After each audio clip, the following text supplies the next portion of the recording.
आपल्या नेत्रावाटे अश्रुधारा वाहत आहेत. आपण म्हणत आहात, प्रभू आम्हाला सोडून जाऊ नका, प्रभू आम्हाला सुद्धा आपल्या सोबत घेऊन चला. हे तुमचे दुःखाश्रू आम्ही जाणत आहोत.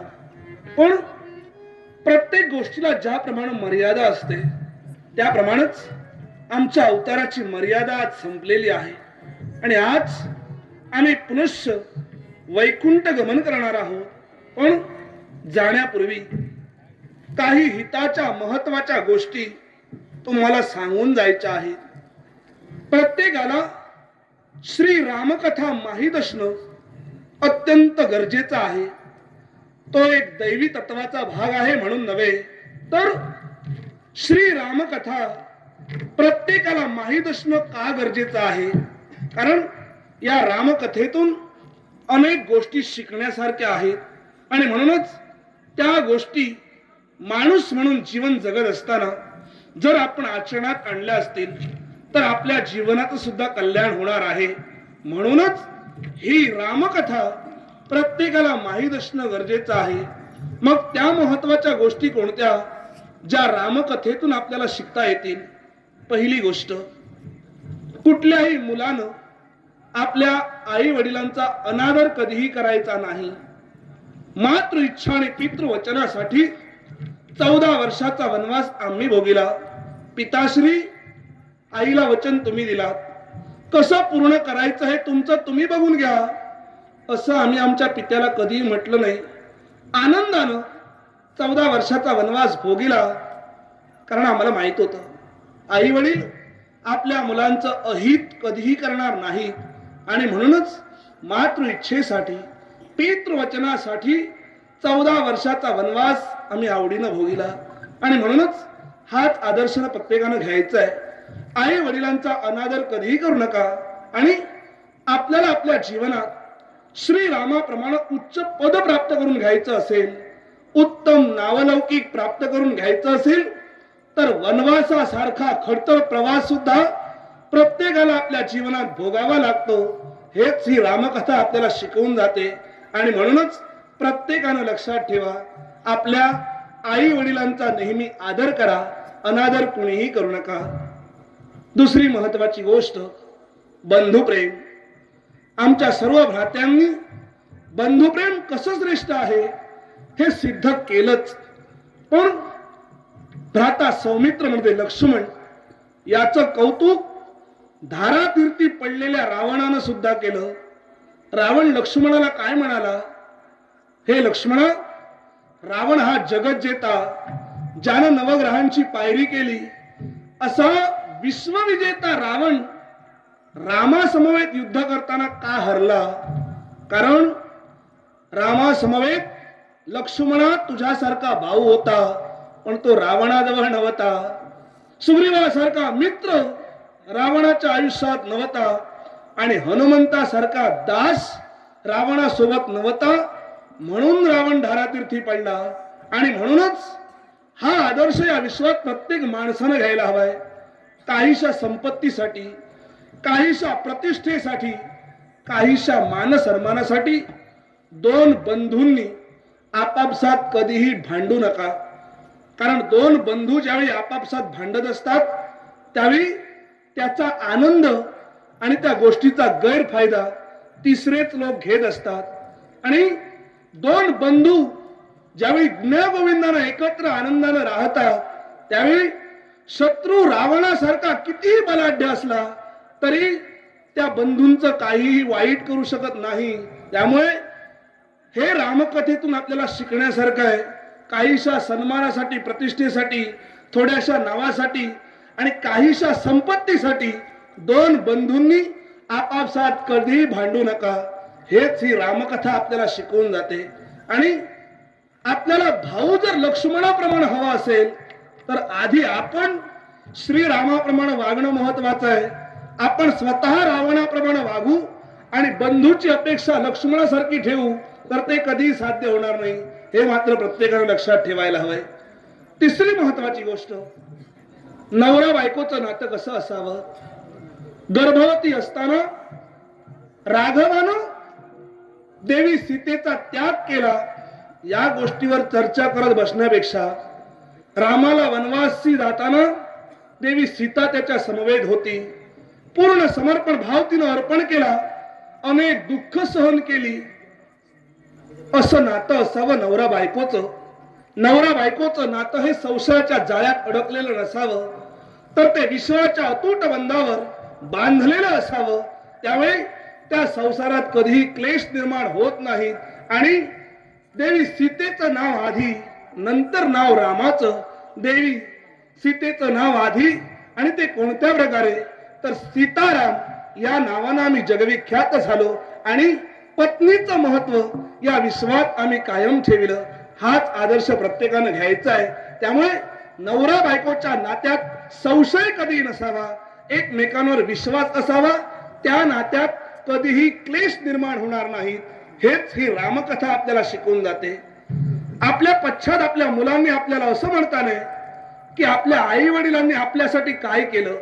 म्हणून आई वडिलांनी आपल्या मुलांच्या भवितव्याचा विचार करून या वर्तमानात वागणं फार महत्वाचं आहे आणि त्यांच्यासाठी काहीतरी करून ठेवणं महत्वाचं आहे.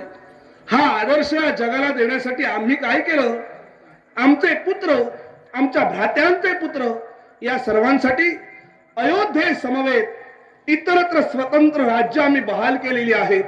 ती कोणती? भरताचा पुत्र पुष्कल यास पुष्कलावती आणि तक्षास तक्षशिला नगरी आम्ही बहाल केली. लक्ष्मणाच्या पुत्रास आरुपद देश आम्ही दिला.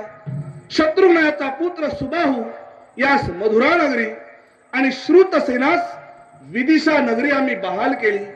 आमचे पुत्र लव आणि कुश यांना श्रावस्ती नगरी वसवून लवास उत्तर कोशल आणि कुशास दक्षिण कोशल अशी स्वतंत्र राज्य आम्ही बहाल केले. अर्थात आमचे पुत्र असं कधी म्हणणार नाहीत की आमच्या आई वडिलांनी आमच्यासाठी काहीच केलं नाही. अशा अनेक महत्वाच्या गोष्टी या रामकथेतून आपल्याला शिकण्यासारख्या आहेत. म्हणून श्री रामकथा प्रत्येकाला माहीत असणं गरजेचं आहे आणि या महत्वाच्या गोष्टी प्रत्येकानं आचरणात आणणं फार महत्वाचं आहे. आता आपल्या मनात प्रश्न निर्माण झाले असतील. आमच्या समोर जी चालत होती ती पंचमुखी देवी सिद्ध गायत्री आमचा मार्ग प्रकाशित करत होती. आमच्या दोहो बाजूला भूदेवी आणि श्रीदेवी आम्हाला वैकुंठात नेण्यासाठी उत्सुक आहेत. या अवतारात आम्ही धारण केलेले धनुष्य आणि बाण हे मूर्तिवंत स्वरूपात या ठिकाणी उपस्थित आहेत. शिवाय आमचे भ्राताही शरयू प्रवेश करण्यासाठी आमच्या समवेत येण्यासाठी उत्सुक आहेत. आणि आपण सारेजण आम्हाला विनंती करत आहात, प्रभू तुमच्या समवेत आम्हाला यायचं आहे. ठीक आहे, काही क्षणानंतर आम्ही शरयू प्रवेश करू. जे आमचे भक्त आमचं अनुकरण करून शरयूत प्रवेश करतील त्या प्रत्येकाला उत्तम अशा संतानक लोकाची प्राप्ती होईल. जो संतानक लोक ब्रह्मलोकाच्या जवळ आणि स्वर्गापेक्षाही सर्वश्रेष्ठ आहे. वानरराज सुग्रीव पुनश्च देव योनीत येण्याची आपली इच्छा आहे. आपल्या समवेत असणारे अखंड कपिसेना पुनश्च देव योनीत प्रवेश करेल. आपण सूर्यपुत्र आहात, त्यामुळे सूर्यदेवाच्या आशीर्वादानं आपण पुनश्च देव योनीत प्रवेश कराल. राक्षसराज विभीषण धर्माचं पालन करून लंकेचं साम्राज्य आपल्याला सांभाळायचं आहे. वृक्षराज जांबुवंत द्वापार युगाच्या अंतापर्यंत या विश्वात आपल्याला कार्यरत राहायचं आहे. हे प्रत्येकाचं कार्य अगदी आमच्या आज्ञेप्रमाणे यशस्वीरित्या आपण पूर्ण करावं. क्षमा करा मला, या तुझ्या पुत्राला पूर्त करून आपण लढला नाही. देवा, इथं राम कार्य संपलं. हे भक्त सख्या, खऱ्या अर्थानं तुझ्या कार्याला आता प्रारंभ होणार आहे. कारण ज्याप्रमाणे हरी अनंत आहे त्याप्रमाणे हरी कथा अनंत ठेवणं हे तुझं काम. जे राम सानिध्य तुला लाभलेलं आहे त्या राम कथेचा प्रचार आणि प्रसार करण्याची जबाबदारी आम्ही तुझ्यावर देत आहोत. कारण हे त्रेतायुग संपल्यानंतर द्वापारयुग आणि नंतर येईल ते कलियुग. या कलियुगात धर्म एका पायावर उभा असणार आहे. त्यावेळी कलियुगात हरिनाम कीर्तनाशिवाय मुक्तीचा दुसरा मार्ग नाही हे प्रत्येक भक्ताला पटवून देण्याची जबाबदारी आम्ही तुझ्यावर देत आहोत. त्यामुळे भविष्यात रामकथेचा प्रचार आणि प्रसार हा तुलाच करायचा आहे. देवा तुझ्या शब्दाच्या बाहेर मी वागणार नाही, पण एकच सदिच्छा, ज्या तुझ्या या मंगल रूपाच्या सानिध्यात आम्ही आमचा जन्म घालविला देवा, या विश्वात यापुढेही हे दर्शन आम्हाला हवंय. द्वापार युगाच्या ठिकाणी हा एका वेगळ्या अवतारात आम्ही अवतीर्ण होणार आहोत.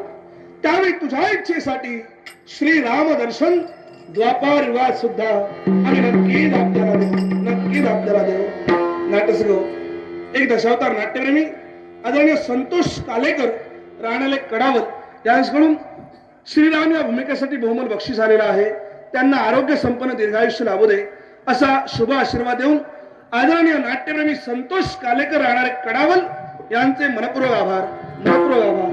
नाट्यशिको संतोष कारेकर यांनी माझ्या कलागुणांचा गौरव करण्यासाठी आणि भूदेवीच्या कलागुणांचा गौरव करण्यासाठी हे लाख मला पारितोषिक त्यांचे आणि तुमचे आभार म्हणून आमच्या गजाच्या लिहिणून वावळीश्वर दशावतार नाट्यमंडळातर्फे बक्षीस स्वीकार करते. आपल्या सर्वांच्या आनंदाचा गोड निरोप घेऊन हा कुशाचा घास हाती घेऊन आम्ही आता शरयू प्रवेश करणार आहोत. अर्पण विधीत अतिशय महत्वाचा मानला जाणारा अहंकाराचा नाश करणारा हा कुशाचा घास हाती घेऊन तुम्हा सगळ्यांच्या आनंदाचा गोड निरोप घेऊन श्रीराम शरयू प्रवेश करत आहे. तुम्हा सर्वांच्या आशीर्वादाची गरज आम्हाला आहे. दुःख नगर नगर रघुराया विण धैर्य गलाले.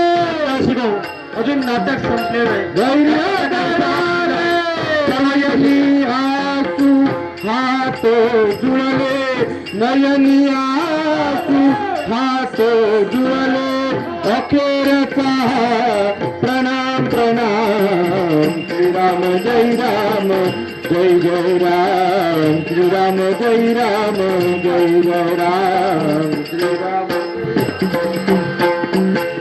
श्रीराम जय राम जय जय राम, श्रीराम जय राम जय जय राम, श्रीराम जय राम जय जय राम, श्रीराम जय राम जय जय राम.